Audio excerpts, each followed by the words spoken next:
Good morning, everybody. Hope that you're off to a good start to your day. Today we are in Isaiah chapter 23, and we will be examining this morning and reading the first or the 18 verses that contain this particular chapter. This message is going to be one that goes out from Isaiah against the city of Tyre, and there will be some statements also against her sister city, Sidon. Tyre and Sidon are cities that are north of the land of Israel along the Mediterranean coast. They are going to be major cities in Phoenicia, which is modern-day Syria, but at that point, at that day and time, it was an independent entity along the coast. They were a seafaring people. Tyre was a very heavy trade city. You're going to see mention of the city of Tarshish in the chapter. And Tarshish is a city on the far end of the Mediterranean in what is modern-day Spain. And yet it's going to be, you might recall, the city that Jonah is going to try to flee to in his book. But Tarshish is going to be a major trading partner of Tyre. They have a major trade route between the two of them. And so you have this seafaring nation in Tyre who is going to be the subject of this particular message by Isaiah. And so one of the things that I do want to make mention is somebody had mentioned in the Facebook group a while back that they wondered if all of these different nations even knew who God was.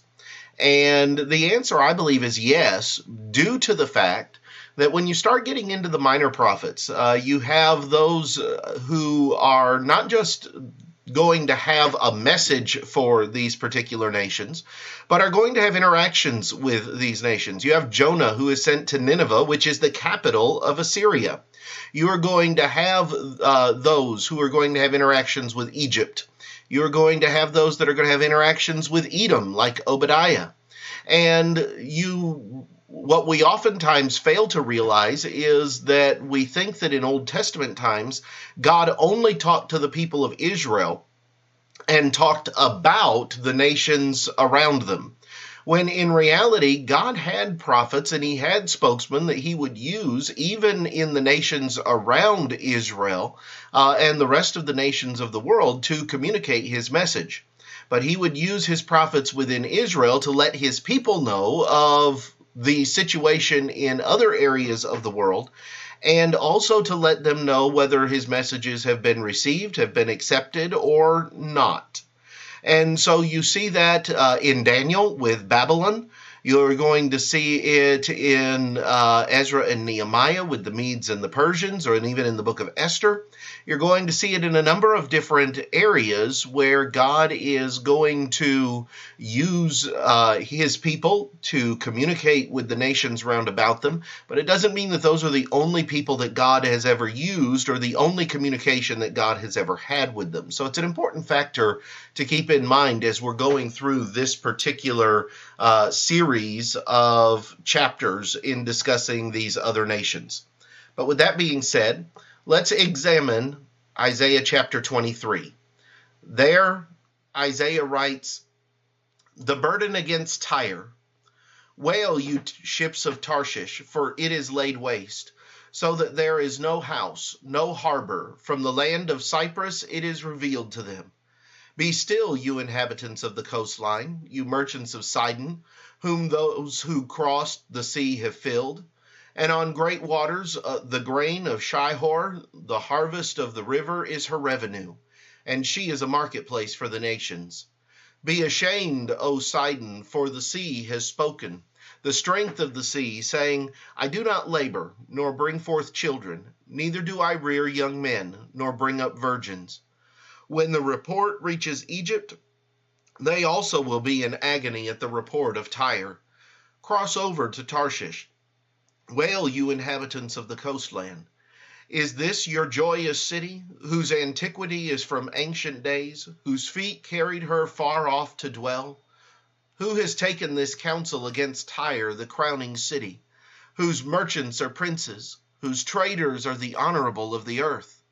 The Lord of hosts has purposed it, to bring to dishonor the pride of all glory, to bring to contempt all the honorable of the earth. Overflow through your land like the river, O daughter of Tarshish. There is no more strength. He stretched out his hand over the sea. He shook the kingdoms. The Lord has given a commandment against Canaan to destroy its strongholds. And he said, you will rejoice no more, O you oppressed virgin daughter of Zidon. Arise, cross over to Cyprus. There also you will have no rest. Behold the land of the Chaldeans, this people which was not. Assyria founded it for wild beasts of the desert. They set up its towers, they raised up its palaces, and brought it to ruin. Wail, you ships of Tarshish, for your strength is laid waste. Now it shall come to pass in that day that Tyre will be forgotten 70 years, according to the days of one king. At the end of 70 years it will happen to Tyre as in the song of the harlot. Take a harp, go about the city, you forgotten harlot. Make sweet melodies, sing many songs, that you may be remembered. And it shall be at the end of 70 years that the Lord will deal with Tyre. She will return to her hire, and commit fornication with all the kingdoms of the world on the face of the earth. Her gain and her pay will be set apart for the Lord. It will not be treasured nor laid up. For her gain will be for those who dwell before the Lord, to eat sufficiently and for fine clothing. This is the message that God has for Tyre, and by extension to her sister city, Sidon, as well. Tomorrow, we will come back and look at some things that we can take away, some lessons that we can learn from the message that God sends to these two cities on the coast of the Mediterranean Sea. I hope you have a great day, and we'll see you tomorrow.